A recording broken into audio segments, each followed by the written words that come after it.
So going back to the series and the lesson, we talked a little bit last week about the Mishkan, which was the tabernacle and the inner court, the holy place.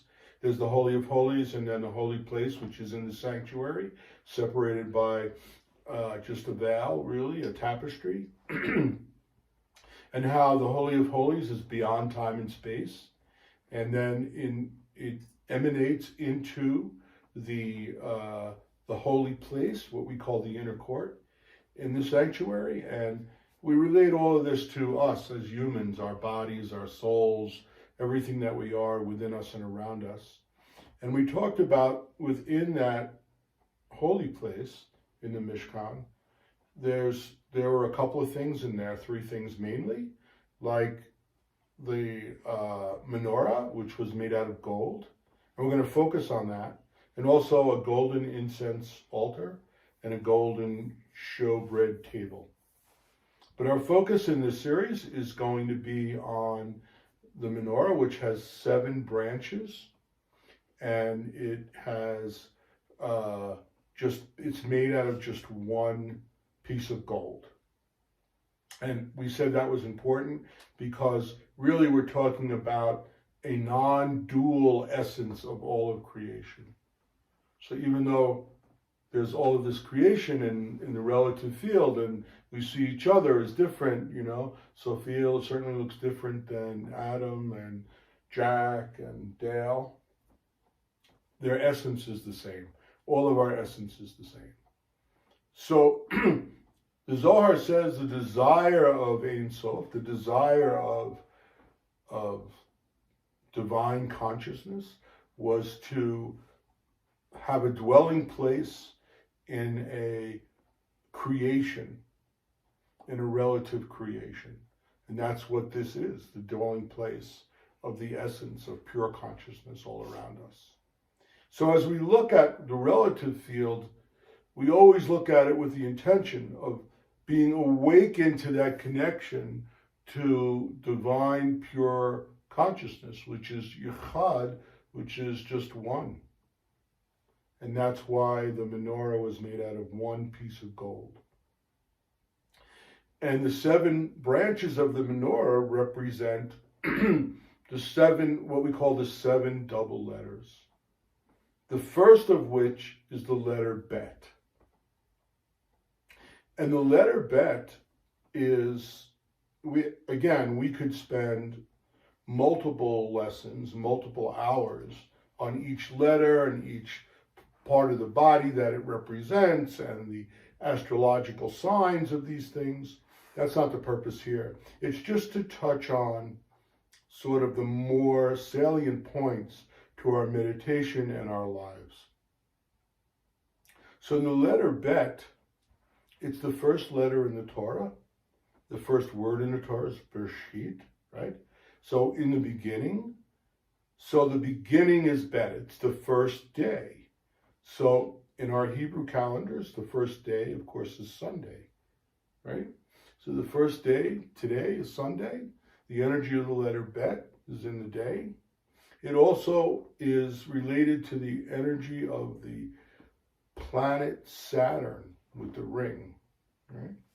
So it's when the Kabbalists were putting all of this together, the planet Saturn was the sort of the outermost planet. It also has that ring around it. And the idea is that Bet being the second letter after Aleph. So Aleph represents that pure silence that certainly emanates in the Holy of Holies and comes out into the space that is the inner court or the holy place. So what it essentially is space in the relative sphere. So the transcendent Aleph, pure silence, transcends relative, where there's no space and time. So remember we talked last week about the Ark was in the Holy of Holies, but it took up no space. So in the Midrash it tells us this, and we understand that it took up no space because in the Holy of Holies, this transcends space and time. So deep within us, when we meditate and we experience that pure consciousness within us, it's beyond time and space.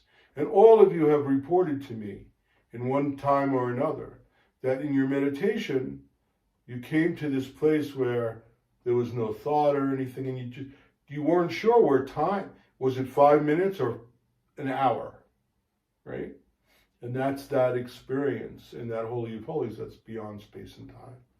But in order for there to be a relative sphere, in order there to be creation itself, Bria, the world of Bria, there needs to be space for it. So the bet is the energy of creating that space. So when we think of it, it's like just the beginning of relative experience is creating the space. So we're looking primarily at the nervous system in the inner core of who we are. And in that light, we're taking the brain and looking at a particular part of the brain called the basal ganglia.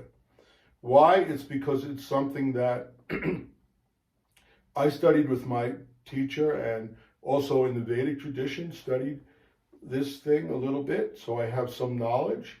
And I see our doctor is online with us, so I'm in trouble. Maybe I should skip that section of the brain. But anyway, we talked about how the nervous system, like the inner court, is made up of three major things: the brain, the spinal cord, and all of these wonderful nerve connections.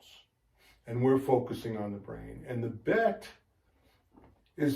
represents the energy of the putamen in the basal ganglia, which is the outermost section. So if you split the brain in half, the two putamens would be the outside brain connection. I'm going to recommend a book by a neurologist who's also a meditator, and he follows the Vedic tradition. So there won't be Hebrew letters or Hebrew explanations in it, but Sanskrit. And it's called Human Physiology. Dr. Tony Nader, MD, PhD. Here's the book right here. And it has these parts of the brain, and it has their functions in it. And then you could just, from this teaching, say, oh yeah, Bob said that's Bet, or Gimel, or Dalet, or Kaf, Pei, Resh, and Tav. And those are the double letters.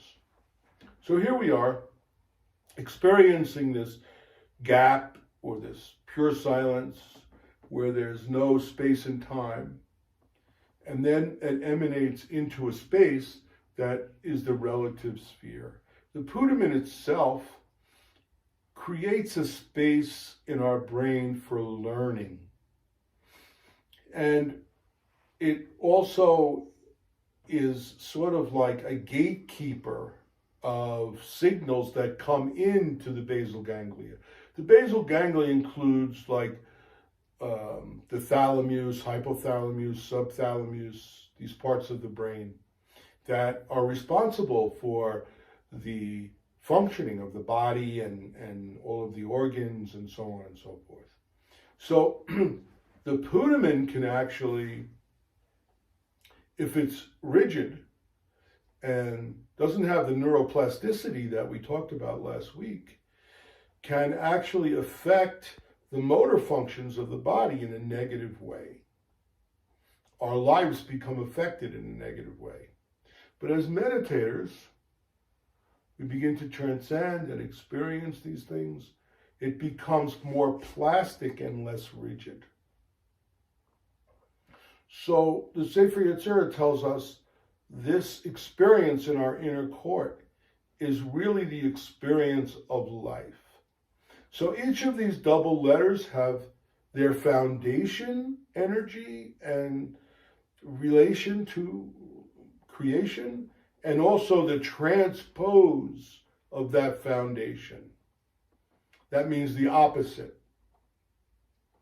So in this case, Bet represents life, and the transpose of that is death. Okay, so it represents the energy of both. But when it's the Torah says we choose life.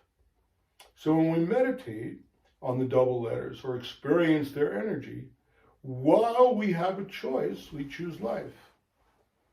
We don't want to get into a whole discussion on free will, but there's parts in our lives where there's free will and there's parts in our lives where there's no free will.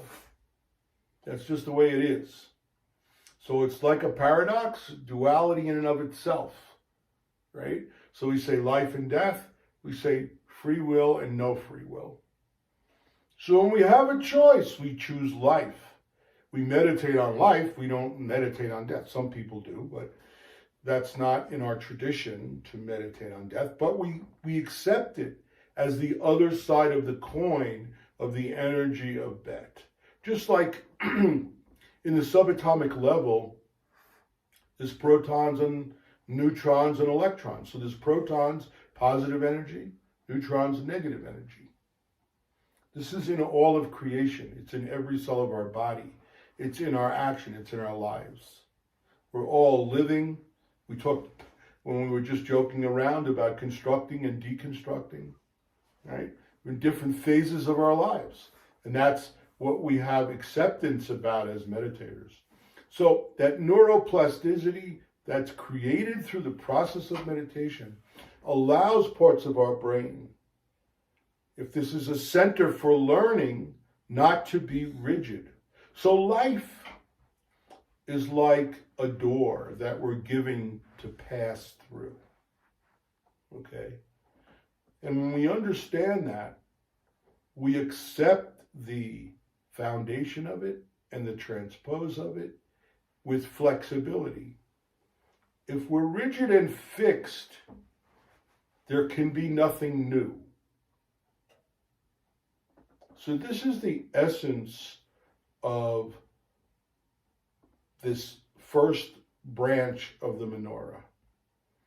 It gives us space to have life, which is a door that we can pass through.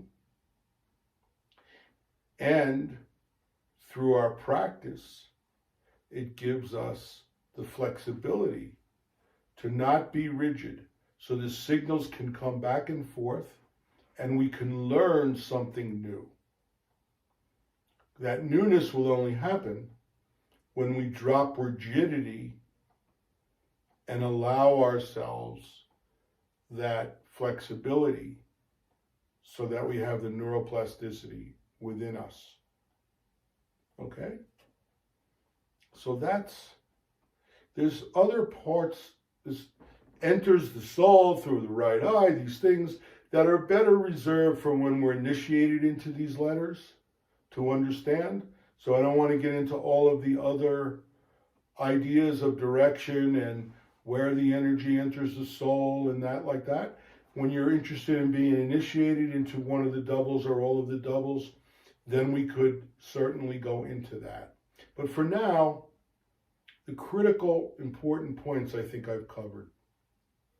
The first day, opening the space within us, the putamen, the outer part, and the basal ganglia. I want it to be flexible so that the signals come and go in our lives and that newness can be created.